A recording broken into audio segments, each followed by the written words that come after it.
Blood washes out of silk if you use cold water and salt. Naya learned that on her wedding night. She also learned that her husband's voice dropped an octave when he lied. People think being married to the mob means midnight shootouts and bags of cash on the kitchen counter. It doesn't. It means suffocating in expensive perfumes, pretending you don't notice the bruised knuckles slicing your steak, and listening the man in your bed plot your obsolescence. Rain lashed against the floor-to-ceiling windows of the estate, casting warped, watery shadows across the Persian runner. Naya walked softly. She had learned to walk softly in this house, trading her hard-soled boots for felt slippers that made her feel like a ghost haunting her own life. In her hands, she carried a silver tray holding a single crystal glass and a decanter of amber liquid. It was past midnight. Dante had been in his study since dinner, and she, playing the part of the dutiful, hopeful bride of 3 months, thought a peace offering might thaw the frost between them. The house smelled of beeswax stale ozone from the storm and the sharp, coppery tang of old money. She paused a few feet from the heavy mahogany doors of the study. They were cracked open just a sliver, letting a wedge of yellow light bleed into the dark corridor. She raised her hand to push the wood, the silver tray resting against her hip. Then she heard her own name. "Naya is trying too hard," a voice said. It wasn't Dante. It was Thomas, his underboss, a man who always smelled faintly of peppermint and gunpowder. "The staff is talking. She asked the chef for your mother's risotto recipe. She's nesting Dan." Naya's hand hovered in the air. Her chest tightened, a brief flutter of embarrassing hope catching in her throat. She had spent 3 hours in the kitchen that afternoon, burning her thumb on a hot skillet, just to get the broth right. She waited for Dante's voice. She waited for him to say he noticed, to say it was decent of her, to offer a crumb of the affection she had been desperately scraping for, since her father signed her away to settle a shipping debt. The ice clinked in a glass beyond the door. Dante's voice, when it came, was a low, resonant rumble. It lacked the performative warmth he used at dinner parties. It was flat, utilitarian. "Let her play house," Dante said. A match struck. The sudden scent of sulfur drifted through the crack in the door, followed by the heavy, cloying smell of a Cuban cigar. "You don't think it's a problem?" Thomas asked. "She looks at you like she expects a white picket fence at the end of this. You're leading her on." "I'm keeping her compliant," Dante corrected. The scrape of his leather chair against the hardwood floor sounded like a bone snapping in the quiet hallway. "She's a transaction, Tommy. Her father gave me the port access. I gave him his life. The girl was a necessary piece of the paperwork." Naya didn't gasp. She didn't drop the tray. Her body just stopped. The breath seized in her lungs. The silver edge of the tray pressed so hard into her hip bone it bruised, but she couldn't bring herself to loosen her grip. "Still," Thomas muttered. "Seems cruel. She's not a bad girl. I don't care if she's a saint." Dante exhaled a long stream of smoke escaping his lips. "I need an heir. That's the only reason she's in my bed. The commission is breathing down my neck about stability, and a son provides that. Once she gives me a boy, she can decorate the East Wing and rot there for all I care. I'll tolerate her presence until the line is secure. After that, she's invisible to me." Tolerate. The word dropped into Naya's stomach like a stone in a frozen pond. "Until she gives me a boy. Rot there. Invisible." She looked down at the decanter. The amber liquid sloshed, gently catching the light. She had spent the last 90 days twisting herself into knots, memorizing his moods, ironing his shirts when the maids were too busy lying beneath him in the dark, and convincing herself that his rough hands were a clumsy attempt at tenderness. She thought they were building something out of the wreckage of her arranged marriage. He was just waiting for her to become an incubator. A strange humming numbness started in her fingertips and crawled up her arms. She didn't feel the urge to cry. The tears she had shed over the last 3 months felt stupid now. Wasted water. Instead, a cold, heavy truth settled in the cavity of her chest, pushing out the naive girl who had walked down this hallway 30 seconds ago. Anyway, Dante's voice shifted the topic discarded as easily as a dirty napkin. "What's the word on the docks? Did the shipment clear customs?" Naya stepped backward. 1 step. Then another. She didn't make a sound. The felt slippers swallowed her retreat. She carried the heavy silver tray back to the kitchen, poured the expensive scotch down the stainless steel sink, and watched the amber swirl into the dark drain. She set the glass down. It made a sharp, final clack against the marble counter. When she walked up the sweeping staircase to their bedroom, the air felt thinner. She stripped off the silk robe she had bought because he once mentioned he liked the color blue. She shoved it into the back of her closet.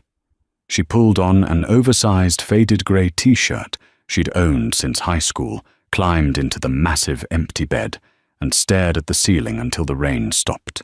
Morning in the Russell estate usually followed a strict, suffocating script. Naya would wake up early, brush her hair until her scalp tingled, apply just enough makeup to look naturally flawless, and go downstairs to wait for Dante. She would pour his coffee. She would ask about his day. He would give her a monosyllabic answer, and she would smile, pretending the breadcrumbs were a feast. Today she woke up, looked at the silver-backed hairbrush on her vanity, and left it there. She didn't bother with the foundation or the mascara. She threw her hair into a messy knotted bun, pulled on a thick, unforgiving black turtleneck and slacks, and walked downstairs. The grand dining room felt cavernous. The mahogany table stretched out like a runway set for 2 at the far end. The scent of dark roast and sizzling bacon hung heavy in the air. Marian, the housekeeper, smiled warmly as Naya entered. "Good morning, Mrs. Russell. Can I get your plate?" "I'll serve myself, Marian." "Thank you," Naya said, her voice lacking its usual bright, forced cheer. She grabbed a piece of dry toast, poured herself a cup of black tea, and sat down. Not in the chair directly to the right of the head of the table where she usually sat to be close to Dante. She sat 3 chairs down. 10 minutes later, the heavy thud of Dante's footsteps echoed on the stairs. He entered the dining room like a weather front. He was a large man, built like a brick wall, poured into a bespoke charcoal suit. His dark hair was slicked back, his jaw sharp and dusted with a 5 o'clock shadow he purposely kept. He smelled of bergamot and expensive leather. He walked to the head of the table, pulling out his chair. He didn't look at her. "Morning." "Morning," Naya replied. Her voice was flat, utterly void of the upward lilt she usually used to coax him into conversation. Dante reached for the coffee pot. His hand hovered over it for a fraction of a second. Usually Naya poured it the moment he sat down. When she didn't move, he grabbed the handle himself, his dark eyes flickering to her over the rim of the silver pot. "You're sitting far away," he noted. It wasn't a question, but a statement of spatial fact. The light is better over here. Naya lied smoothly, taking a bite of her dry toast. The crunch seemed obscenely loud in the quiet room. She didn't look at him. She stared at the financial section of the newspaper laid out on the table. The words were a blur, but she kept her eyes fixed on them. He poured his coffee, the dark liquid hitting the porcelain with a rhythmic splash. "You look different. I didn't sleep well." "You were asleep when I came to bed. I was pretending," she thought. "Just like you." "I was tired," she said aloud. She turned the page of the newspaper. The paper rustled aggressively. Dante took a sip of his coffee. He was a man trained to notice shifts in his environment. A misplaced pen, a nervous tick in a rival's eye, a slightly altered tone of voice. He was observing her now, the weight of his stare physically pressing against the side of her face. Naya focused on the texture of the linen napkin in her lap, rubbing the embroidered edge between her thumb and forefinger. "Marion said you asked for the risotto recipe yesterday," Dante said, casually slicing into a piece of bacon. Naya's stomach gave a sickening lurch, but her face remained a mask of polite indifference. The memory of his voice through the cracked door played in her head. Let her play house.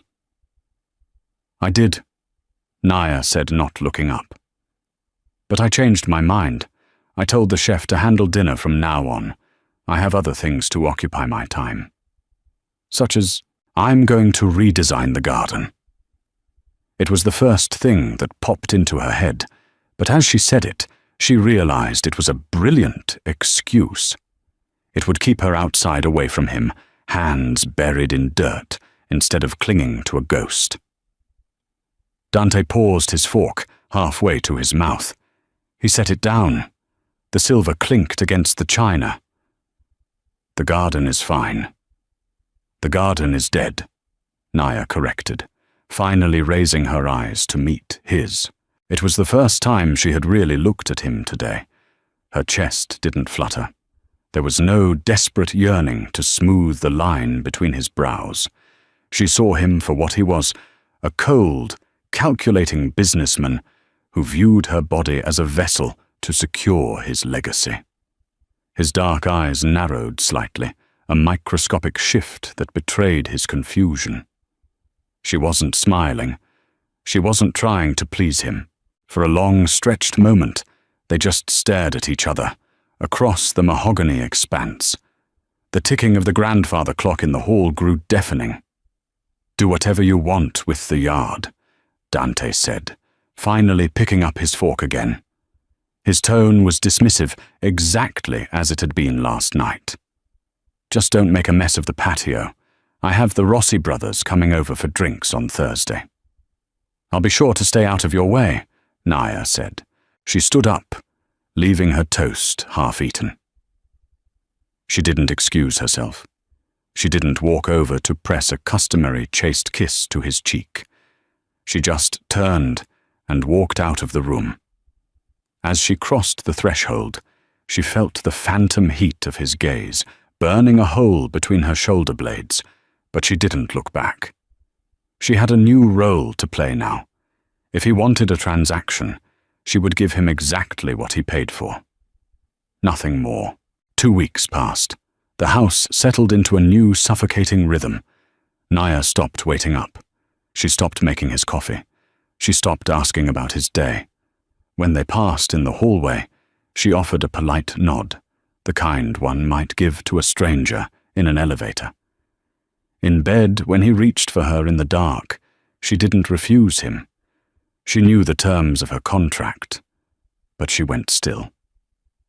She stopped arching into his touch, stopped whispering his name, stopped pretending it was making love. She stared at the shadows on the ceiling and waited for him to finish. Dante hated it. He never said a word, but she could feel the tension radiating off him in waves. He would grip her hips a little too tight, his breath hitching, as if he was waiting for a reaction that never came. When he rolled off her, the silence between them was thick, toxic, and entirely of his own making. She was just playing by the rules he wrote. On a Friday night, the illusion of their private war was forced onto a public stage. The annual syndicate gala was held in the ballroom of the Grand Hotel downtown. It was a glittering, venomous affair, where old men with blood on their hands drank champagne and discussed racketeering over caviar. Naya stood in front of her vanity mirror. She had chosen a dress that was armor. It was deep emerald silk, high-necked, long-sleeved, and completely backless. It was beautiful, expensive, and cold. She clipped a pair of heavy diamond drops to her ears. They felt like tiny, freezing weights pulling her down. Dante appeared in the reflection of the mirror. He stood in the doorway of her dressing room, adjusting the cuffs of his tuxedo. He looked lethal. The harsh overhead light caught the sharp angles of his face, casting deep shadows beneath his cheekbones. "You look—" He trailed off his eyes, sweeping over her reflection. He frowned. Usually she wore red. Usually she wore things that made her look soft, inviting. "Different. Is it inappropriate?" Naya asked, her voice, a flat, dead calm. She turned to face him, smoothing the silk over her hips. "No," he said, his jaw tightening. "It's fine. The car is waiting." The ride to the hotel was a study in silence. The leather seats of the Maybach squeaked softly as the car navigated the wet city streets. The neon lights blurred past the tinted windows, casting streaks of red and blue across Dante's rigid profile. He reached out, once his large hand moving across the center console toward her knee. Naya shifted, turning her body slightly toward the window to look at a passing storefront. His hand fell short, resting awkwardly on the leather beside her thigh. He slowly pulled it back. She didn't apologize. The ballroom was suffocating. The smell of roasted meats, heavy perfumes, and cigars mingled into a nauseating cloud. A string quartet played something classical in the corner, entirely drowned out by the roar of hushed threats and forced laughter. Dante kept a hand firmly on the small of Naya's back as they navigated the crowd. It wasn't an affectionate gesture. It was a branding. "Mine. Keep away." She played her part. She smiled with her teeth, not her eyes. She accepted compliments on her dress with a polite tilt of her head. But she didn't lean into Dante's side. She kept her spine rigid, a fraction of an inch of air constantly maintained between his hand and her bare skin. 2 hours into the agonizing night, Dante was cornered by a group of older dons from the west side. Naya, feigning a headache, slipped away toward the bar at the edge of the room. She ordered a club soda with lime and leaned against the marble counter, letting out a long, shaky breath. The noise was giving her a real headache. "A little lonely over here, isn't it, Mrs. Russell?" Naya turned. A man was leaning against the bar beside her. He was young, maybe 30, with slicked-back blonde hair and a suit that was too loud for the occasion. She recognized him, vaguely. Billy Vance. No, wait, Billy Donahue. A mid-level enforcer for a crew Dante despised. He smelled strongly of gin and cheap cologne. "I was enjoying the quiet," Naya said, coldly, turning her body away from him. Donahue laughed, a wet, unpleasant sound. He took a step closer, crowding her space. The marble edge of the bar pressed into Naya's lower back. "Dan leaves his pretty new bird all alone. That's careless. If I had a wife looking like you, I'd keep her on a shorter leash." Naya's lip curled in disgust. "My husband doesn't need a leash, and you are standing entirely too close to me." Donahue's eyes dropped to the plunge of the dress at her back. He reached out his thick, clammy fingers, hovering inches from her bare spine. "You know, word is he only married you to settle a tab. Must be tough, knowing you're just a glorified receipt." The words hit her like a physical blow, a harsh, ugly echo of what she already knew. But coming from this sweating, grinning thug, it sent a spike of pure, unadulterated rage through her veins. She didn't get a chance to respond. A large hand clamped onto Donahue's shoulder. The force of the grip actually buckled the man's knees, dragging him backward. Dante stepped between them. He didn't yell. He didn't make a scene. But the sheer violence radiating from his rigid posture made the air around them drop 10 degrees. "Donahue," Dante said softly.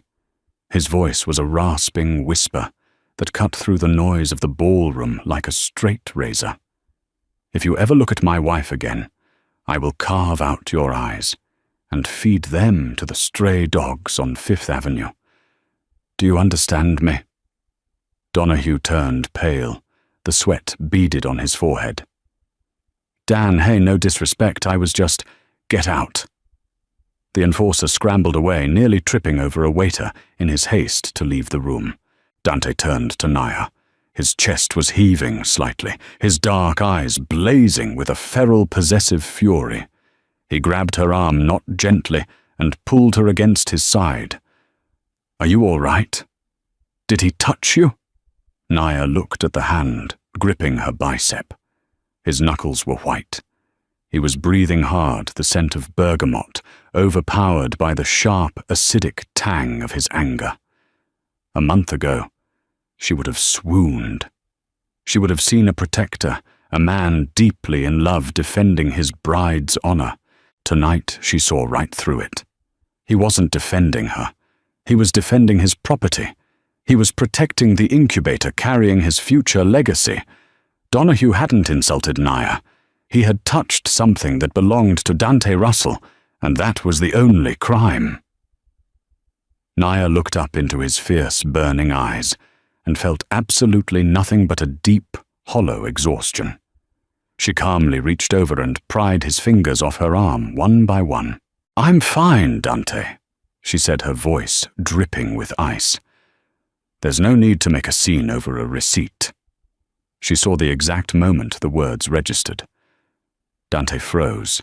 The fury in his eyes flickered, replaced by a sudden, jarring shock. His hand dropped to his side. He stared at her, his mouth slightly parted, trying to decipher the absolute lack of emotion on her face.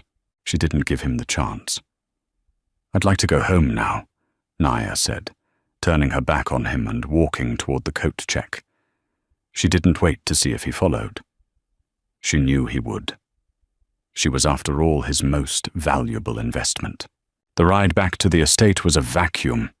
Dante sat on his side of the leather bench, his frame rigid, his jaw working as if chewing on glass. Naya watched the raindrops trace jagged paths across the tinted window.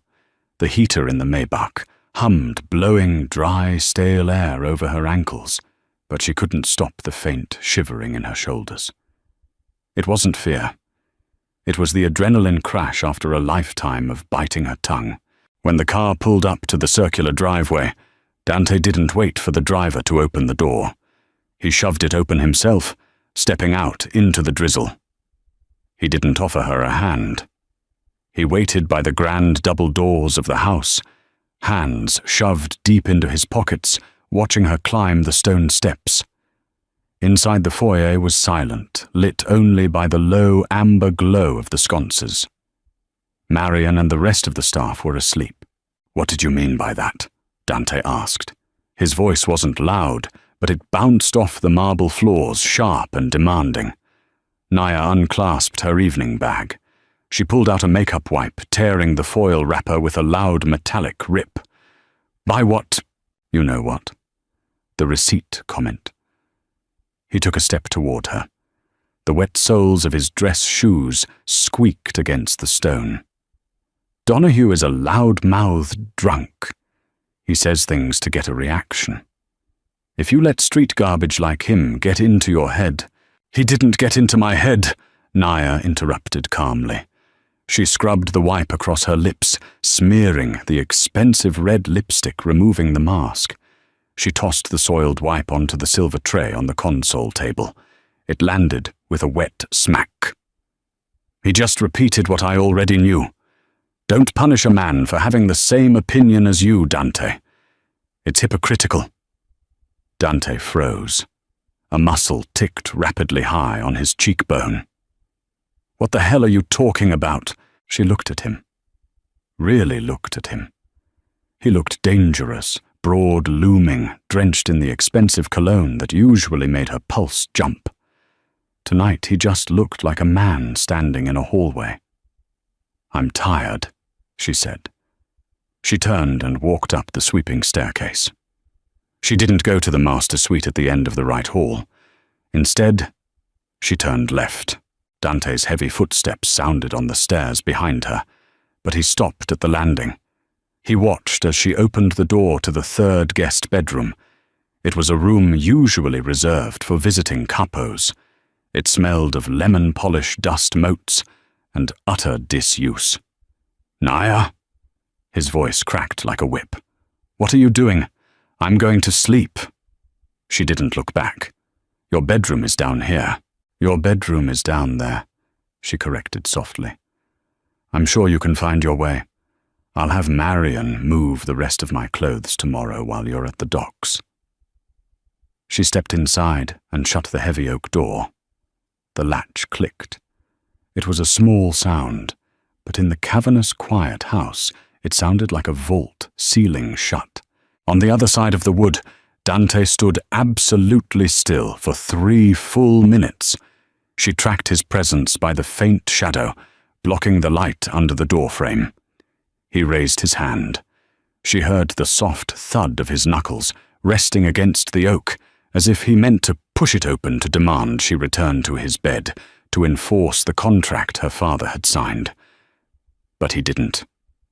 The shadow shifted, the floorboards groaned, and his footsteps retreated down the hall.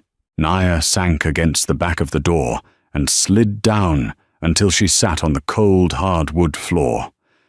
She pulled her knees to her chest. Her hands were shaking violently. She squeezed her eyes shut and pressed her knuckles against her mouth to trap the ugly, jagged breath trying to claw its way out of her throat. She had drawn the line. Now she had to live on her side of it. By the 3rd week of the guest room arrangement, the atmosphere in the estate had curdled into something toxic. Dante was rarely home. When he was, he drank heavily. He stopped reading the financial papers at breakfast and started staring at the wall, a dark, brooding storm cloud, radiating aggressive energy. Naya avoided him like a professional. She spent her days in the sprawling, neglected garden at the back of the property. She didn't hire landscapers. She bought heavy canvas gloves, a pair of rusted shears, and dug her hands into the dirt. She tore out dead rose bushes by the roots, the thorns tearing through her gloves and leaving angry red scratches across her forearms. The physical pain was a relief. The smell of wet earth and crushed, rotting leaves grounded her. It was a Tuesday night, pushing 2 in the morning, when the silence broke. Naya was in the cavernous kitchen, wearing her faded grey t-shirt, pouring a glass of tap water. The storm outside was throwing violent flashes of lightning across the stainless steel appliances. The back door slammed open. Naya jumped the glass, slipping from her hand. It shattered in the sink, throwing wet, sharp diamonds of glass across the porcelain. Dante stumbled into the kitchen. He was not wearing his suit jacket. His white dress shirt was torn at the collar, and the entire left sleeve was soaked in dark, heavy blood. He was leaning heavily against the doorframe, his breath coming in shallow, ragged rasps. The smell of copper sweat and cheap whiskey hit the room instantly. "Don't move!" he gritted out, seeing the broken glass in the sink. He took a step forward and swayed. Naya didn't scream. 2 months ago, she would have rushed to him, weeping, frantic, pressing her hands to his chest. Tonight, she calmly stepped back from the sink, shook the water off her fingers, and walked toward the pantry where the first aid kit was kept. "Sit down before you ruin the tile," she said. Her voice was flat. Dante stared at her, his eyes glassy and dark.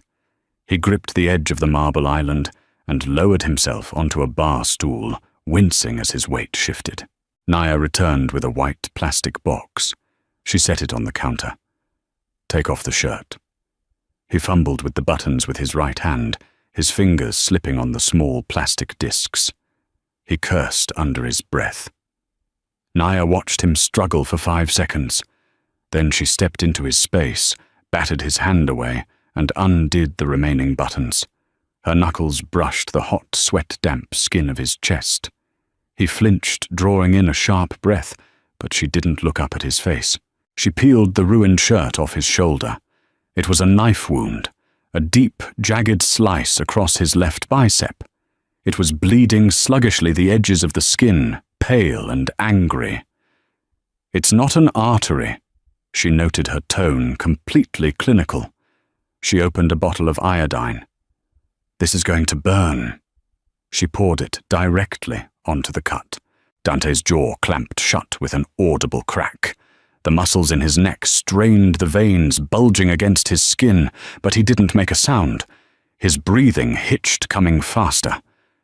Naya took a clean gauze pad and began to wipe the excess blood away. She was efficient, cold. Her movements were precise, devoid of any lingering caress or trembling fear. It was a setup in the South End, Dante rasped, staring down at the top of her head as she worked. He was volunteering information. He never talked to her about business, never. Thomas got hit in the leg. We handled it, but... He trailed off.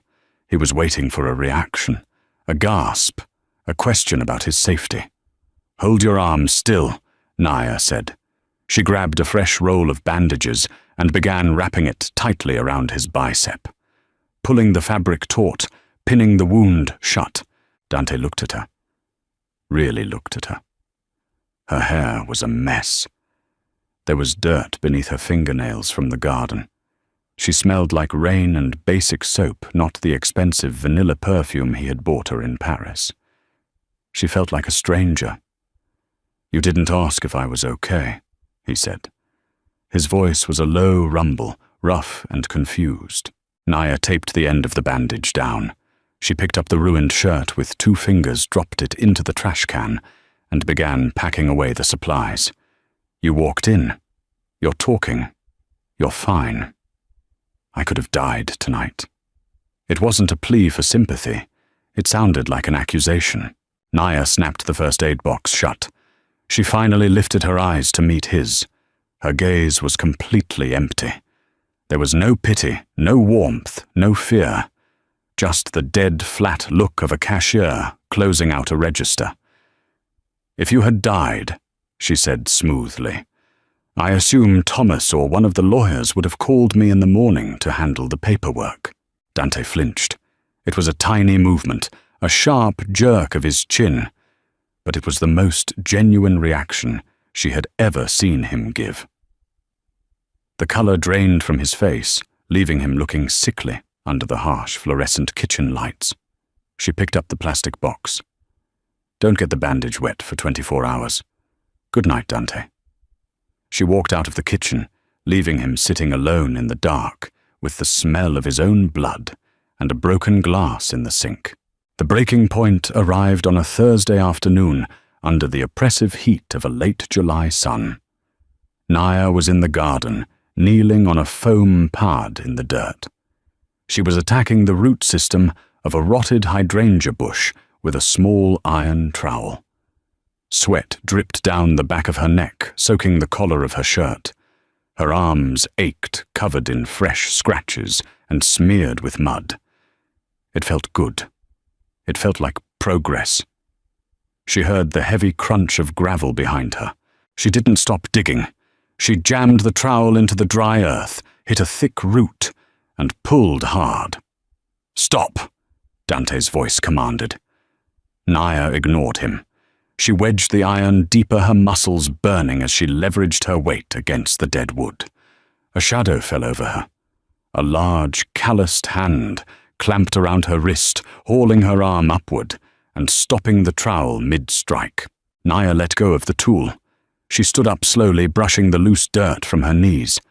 She looked at the hand gripping her wrist, then slowly dragged her eyes up to his face. Dante looked like he hadn't slept in a week. His eyes were bloodshot, rimmed with dark, bruised circles. His jaw was clenched so tight she could hear the grinding of his teeth. He was still wearing his suit trousers, but his shirt sleeves were rolled up, revealing the edge of the white bandage she had applied days ago. I said stop, he repeated, his chest heaving. What are you doing out here? You look like a vagrant. I'm redesigning the garden, Naya replied calmly. I told you that weeks ago. You're not redesigning anything, Naya. You're just destroying things. He dropped her wrist, dragging a hand through his dark hair. The scent of stale tobacco and anxiety rolled off him. You've been destroying things for a month. You don't talk to me. You don't look at me. You flinch if I walk into a room. I don't flinch. You freeze, he corrected sharply. Which is worse, you look at me like I'm a goddamn tax collector. Naya crossed her arms over her chest. Is there a problem with my behavior? Dante, have I embarrassed you in public? Have I failed to attend a function? Have I denied you your marital rights? The words tasted like ash in her mouth, but she forced them out evenly. Dante recoiled slightly. Don't talk like that. Like what accurately? What happened to you? He demanded, his voice, cracking the anger finally bleeding into something desperate. He took a step closer, crowding her against the ruined hydrangea bush. Where is my wife? Where is the girl who learned to make my mother's risotto, who ironed my shirts, who looked at me like I actually meant something? Naya stared at him. The sheer audacity of his grievance sent a cold, sharp thrill down her spine. He missed the worship. He missed the pathetic, eager-to-please girl who fed his ego. He didn't miss her. He just missed the mirror she used to hold up for him. She realized she was working too hard for a man who couldn't see her. Naya said, "What does that mean?" He grabbed her shoulders. His grip was entirely too tight, his fingers digging into her collarbones. Tell me what I did. Tell me what Donahue said to you. Whatever it is, I'll fix it. I'll buy you whatever you want. A trip to Milan. A new car. Just stop acting like you're dead. Naya looked down at his hands on her shoulders. She felt the phantom ache of the silver tray pressing into her hip. She smelled the sulfur of a struck match in a dark hallway. I don't want a car, Dante. She looked up, locking her eyes onto his. And you can't fix this. Why not? Because you're keeping me compliant, she said softly. The words dropped between them, heavy and exact. Dante's breathing stopped.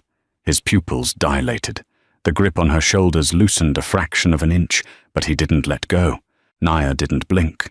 She let him see the absolute icy void in her eyes. Because I am a transaction. My father gave you the port access, you gave him his life, and I was just a necessary piece of the paperwork. You don't care if I'm a saint. I'm just an incubator. Dante's mouth fell open. He looked like she had just driven the rusted iron trowel directly into his stomach. The blood rushed from his face, leaving a sickly grey pallor in its wake. He staggered backward, his hands falling limply to his sides. Naya.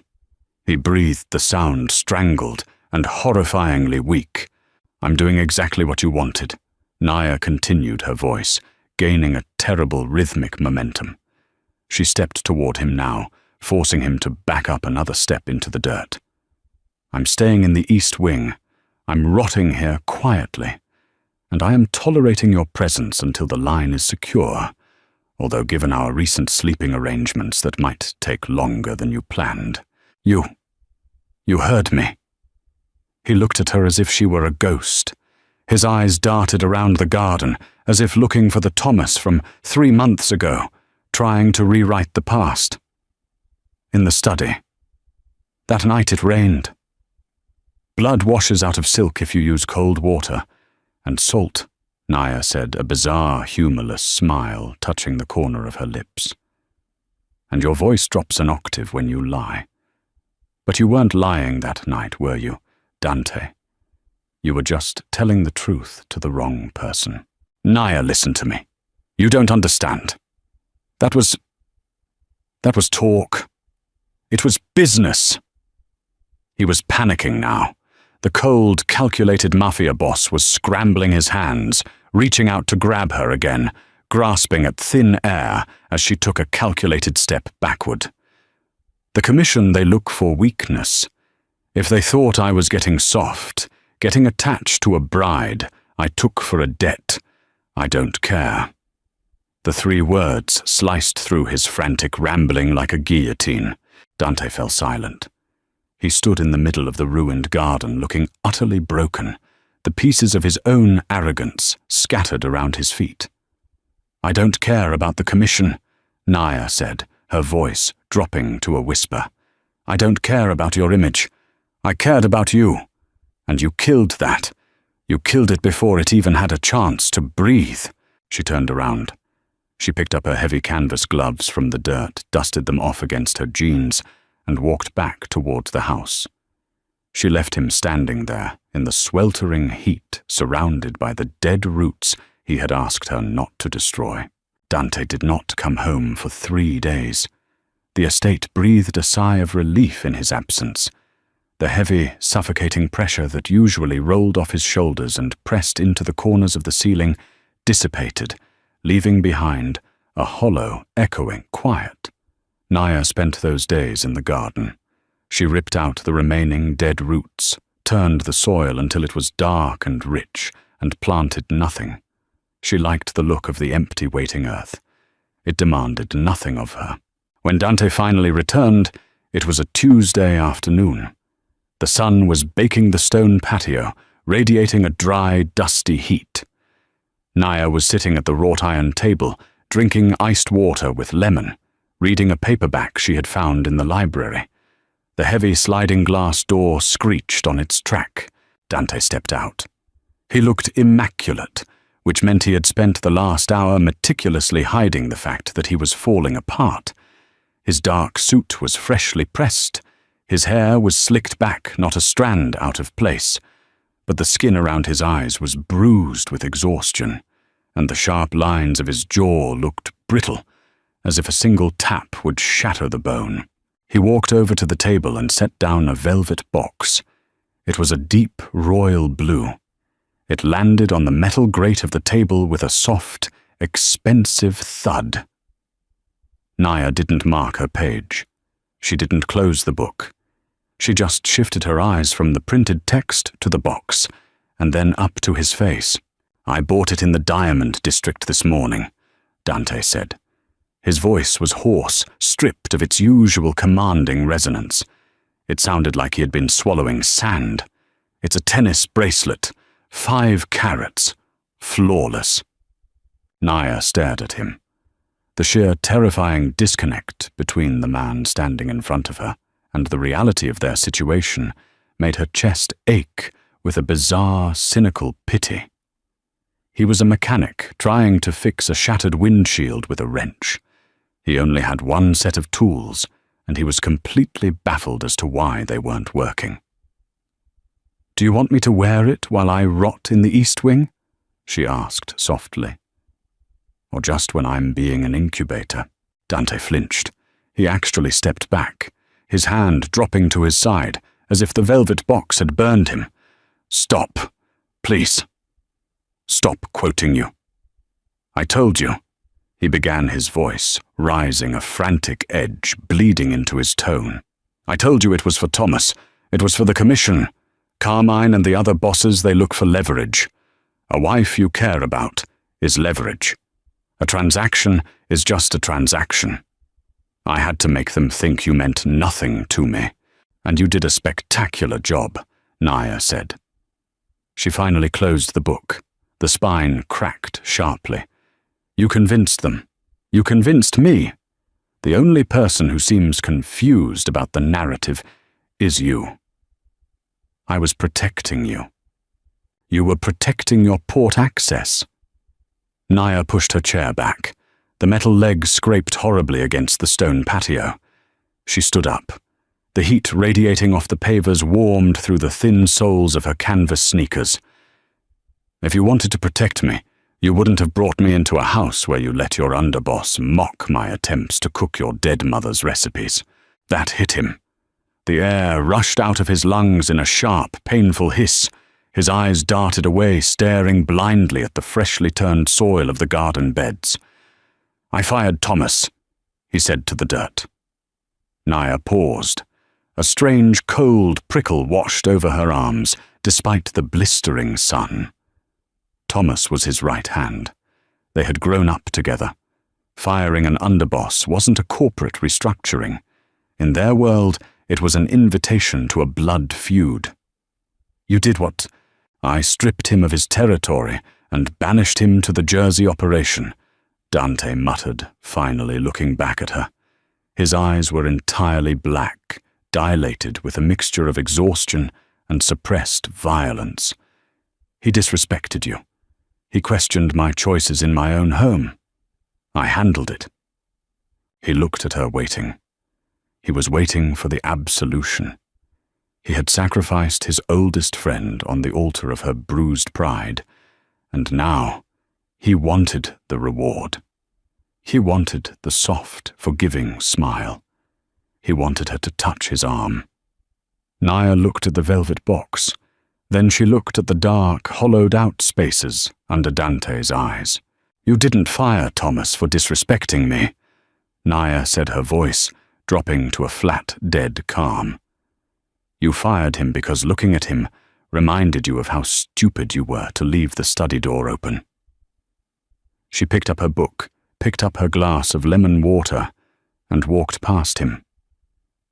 She didn't look back to see if he opened the box. She left it sitting on the wrought-iron table, baking in the relentless afternoon sun. The heat wave broke 3 nights later, with a violent, booming thunderstorm. The sky cracked open over the city, dumping sheets of heavy grey water against the reinforced glass of the estate windows. Naya was awake.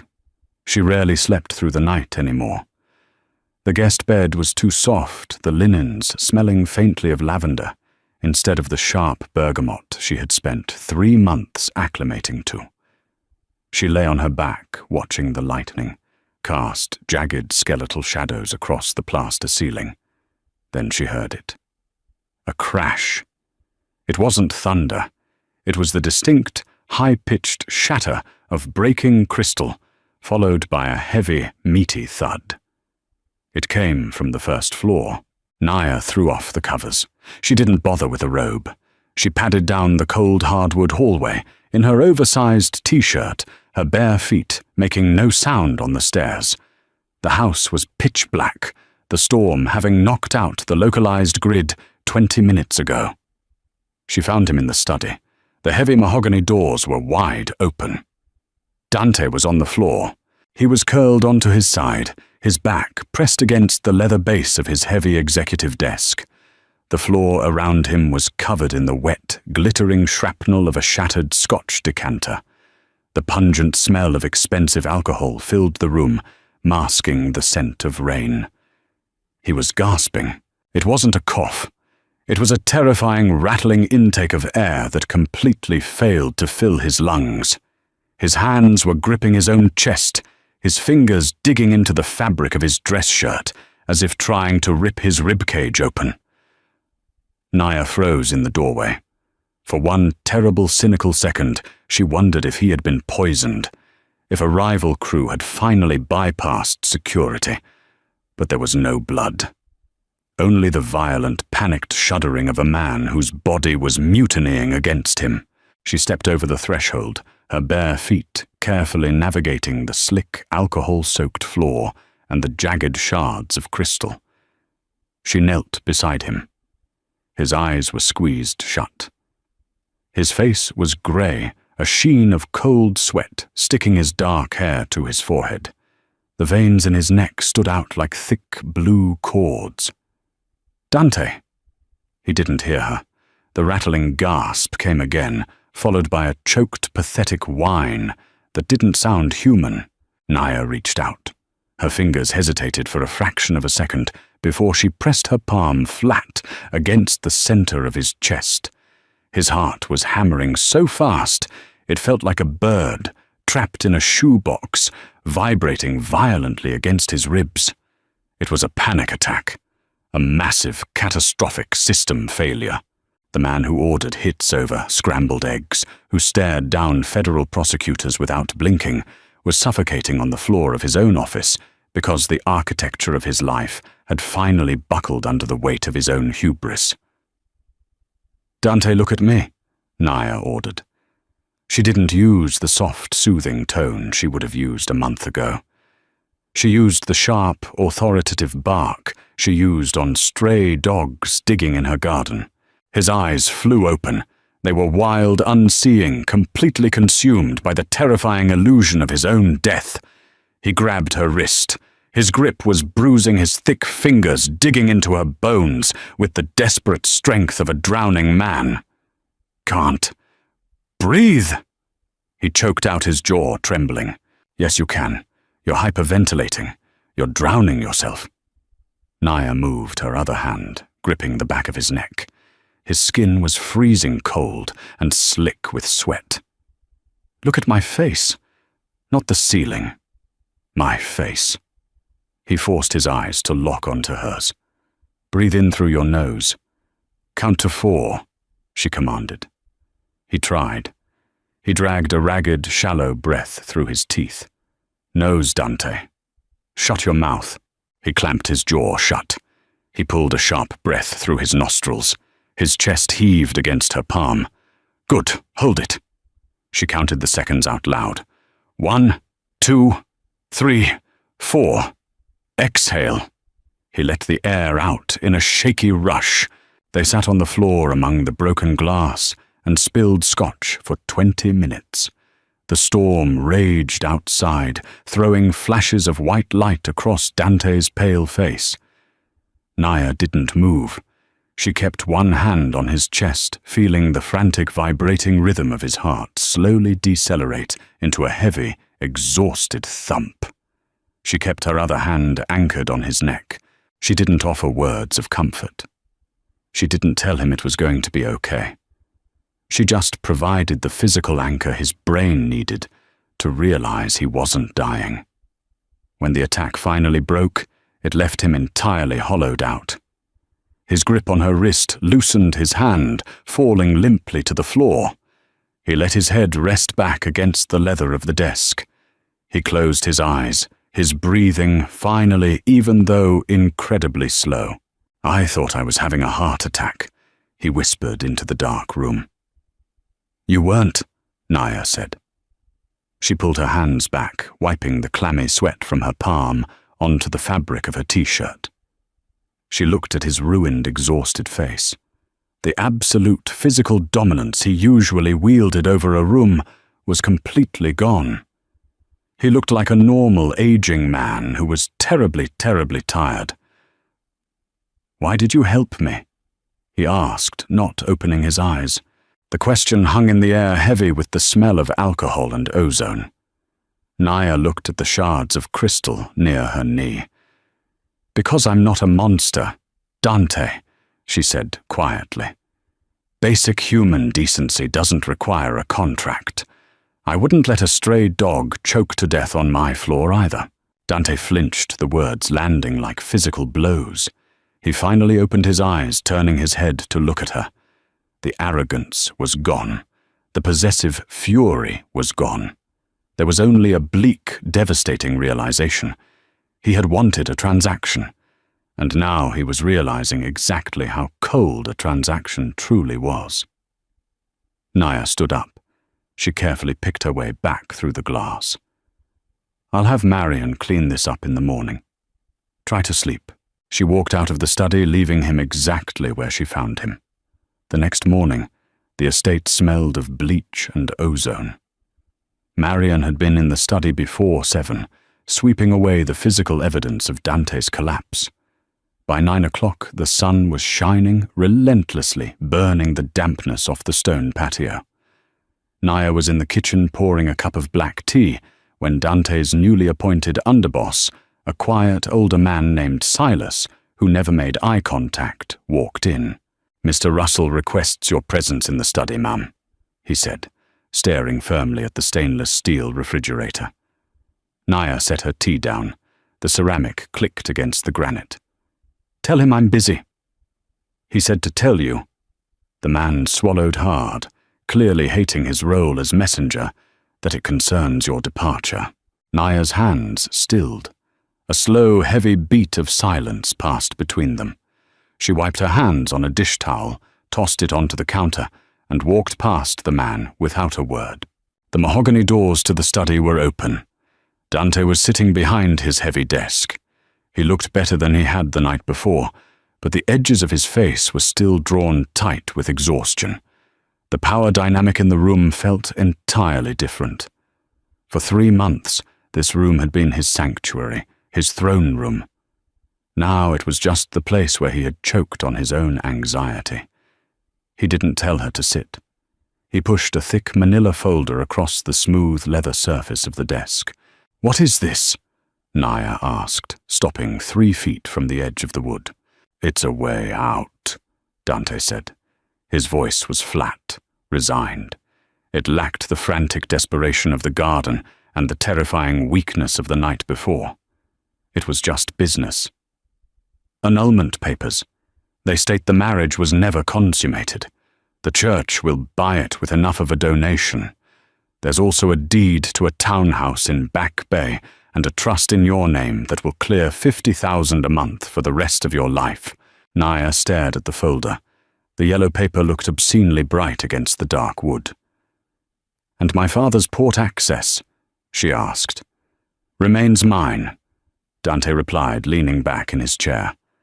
"But I won't kill him for the debt. We're square. You gave me 3 months. I'm paying you out." He was letting her go. The realization hit her not with a rush of euphoric freedom, but with a strange, heavy, complex knot of contradictory emotions. This was what she had wanted. This was the exit strategy. She could take the folder, pack her bags, and walk out into the July heat as a wealthy, independent woman. She wouldn't have to listen to his voice drop an octave when he lied. She wouldn't have to smell the gunpowder on his clothes. She looked at the folder. Then she looked at the man behind the desk. He was watching her carefully, a muscle ticking in his jaw. He was bracing himself for her to snatch the papers and run. He was preparing to be entirely alone in this massive, echoing house. Naya reached out. Her fingers brushed the edge of the manila folder. The paper was rough under her skin. If she left, she would be Naya again. The girl who was traded to settle a shipping dispute. The girl who got lucky and walked away with a severance package. She would go to cocktail parties in Back Bay, and people would whisper about her short, tragic stint as a Mafia bride. She would be a victim who escaped. But if she stayed, she looked around the study. She looked at the spot on the floor where she had held his violently shaking body the night before. She looked at the man who had fired his best friend just to try and appease her anger. She realized something terrifying and deeply cynical. She didn't want to be a victim who escaped. She wanted to be the woman who broke the boss. In the real world outside these gates, power was an illusion. Men like her father traded women like poker chips. But here inside this suffocating estate, the power dynamic had inverted. Dante Russell, the man who terrified the city, was entirely at her mercy. He had handed her the knife, and now he was offering her the door, just so he wouldn't have to wait for her to plunge it in. Naya picked up the folder. Dante's jaw tightened. He looked away, staring at the window. "Silas will have a car ready for you in an hour. You don't need to pack. I'll have Marion send your things." Naya didn't open the folder. She held it with both hands, positioned it over the heavy glass ashtray on his desk, and ripped it in half. The sound of tearing paper was incredibly loud in the quiet room. Dante's head snapped back around. His eyes widened in absolute shock. Naya put the torn halves together and ripped them again, tossing the confetti of legal documents and financial freedom into the ash. "I'm not leaving," she said. Dante stared at the ruined paper, then up at her face. "Naya, what are you doing? I'm giving you an out. I can't give you what you want. I can't undo what I said. I'm bleeding out here, trying to fix a mistake that can't be fixed. Take the money and go." "No." Naya rested her palms flat on his desk, leaning forward until she was entirely in his space. The scent of bergamot and leftover fear clung to him. "You don't get to buy your way out of your guilt, Dante. You bought me. You signed the paperwork. I am your wife.